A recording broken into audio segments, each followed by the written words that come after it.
Chimps mode is, supposedly, the hardest game mode for any map, and there are many, many videos giving you strategies, such as this Ethan Reed video from a couple, months ago? Strike. But if there's anything I know about YouTube creators, it's that they can be a bit lazy, hence why it's taken me nearly 3 months to make this video. I'll wager that most of the people making Chimps videos are, at best, playing through the strategy once to test if it works, usually on an easy map. And, I'll be blunt, I don't think that Ethan tested these strategies. Before I follow up on my clickbait, here's a couple disclaimers. 1. I'm bad. I had 9 black borders before I started working on this video, and the hardest map I had completed was, Park Path.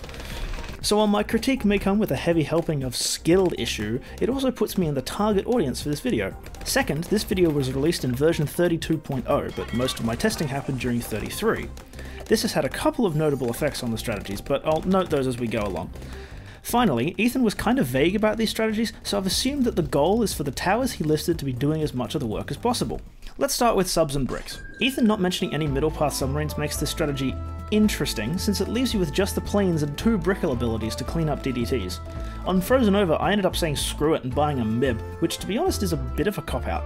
On a harder map like Spice Islands, the one Ethan opened in sandbox mode to show us the strategy, the early game kept kicking my ass until I finally worked out the frame and pixel perfect placement for the second submarine. From there, the strat is surprisingly straightforward, just instead of spamming 204 subs, I put my game into the hands of a preemptive strike instead, which carried everything. So yeah, don't bother timing the abilities, just buy that. I will say that on Spice Islands there were a couple moments where it looked pretty sketchy, so I don't think this would survive on any maps any smaller than this. Luckily, that leaves about half the maps in the game, so copy this one and farm a few black borders. Gwen and Tax Zone spam was the strategy hit hardest by the new updates, as Tax Zone simply ceased to be a viable tower by itself. This wasn't a big deal on 4 circles, as there was plenty of space for the 4 tax shooters, and the balloons had to enter the field of fire 4 times. Even on the comparatively more restrictive balance, well-timed call to arms abilities stopped the tower from getting completely pierce capped. The real issue with this strategy is just how rough the early game was. The only native camo detection these towers have is Gwen's level 3 molly, which lasts for exactly half of round 33. This means that you need an 020 village by then, and once you've done that, you might as well get a MIB, and at that point you might as well just sell Gwen. She's not very good here, you might as well just get the few $100 closer to a tax zone that early. Using a MIB also renders Gwen's heated up ability irrelevant too, so she's basically only useful for, at best, 50 rounds before she's just on for the ride. So combining the general inadequacy of Gwen with the fact that the post-nerf tax zone sucks against super cerams makes the strategy workable but definitely a bit stressful. You could solve almost all of these problems by just using an Inferno Ring instead. A constant plus 20% attack speed buff really transforms the final 10 rounds from a game of chicken with abilities, not even needing to buy either a call to arms or a primary expertise, handily offsetting the increased cost of the top path upgrade.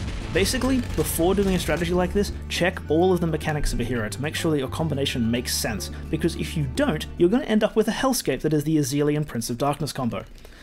Let's talk about the early game first. I understand that this video was put out before the massive Wall of Fire nerf, but this strategy leaks like an incontinent grandma. Even if you're on a map with a nice crossover point, you just die to purples, since low-level Azili doesn't have the popping power to justify getting her down early enough to get her level 3 in time. But the big problem is that Azili and Necromancer mechanics create an anti-synergy. Let me explain.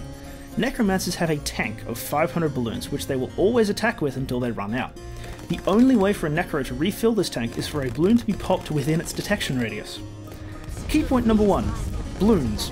Moab damage doesn't do anything but waste the contents of the tank, so if you want to make the most of bottom path wizards, you need to be popping Moabs into balloons as fast as possible. So let's check on Azili's incredibly powerful Moab Hex ability. Oh dear. So this is how the strategy goes. You struggle up to round 40 using the objectively worst wizard path. You discover why Azili is called a late game hero, as every one of her useful levels comes 1 round later than you want them. And then for a little while, things seem good. Traditionally really hard rounds like 63 disappear into the Michael Jackson Thriller HDHQ 2013 Best Song Ever Punjabi lyrics over there. Then, round 85 arrives, and you have to watch all these buff necromancers waste their tanks attacking nothing and unharmed super cerams speed towards the exit of the second easiest map in the entire game. Ethan, there is no way you actually tested this. You checked if the tower combination could pop DDTs, knew that the maths roughly checked out, and released the video. I get that you're uploading more than once a day on average, but an hour of your time could have saved me days of working out that this base strategy doesn't work, having to check every high Moab damaging tower in the game to work out that middle path bomb is the only one that consistently leaves behind ceramics, and only then discovering that Necromancer can pop balloons without refilling its own tank, which makes the tower nerf itself.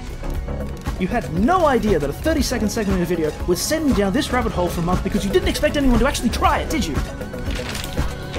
Of all the comments on your video, only one person seemed to have actually tried this, and they had to lean into a goddamn permaspike. You wagered that none of your audience would actually check this, and you were right! He's laughing at me. I can hear him. I can hear him laughing at me. He's still laughing.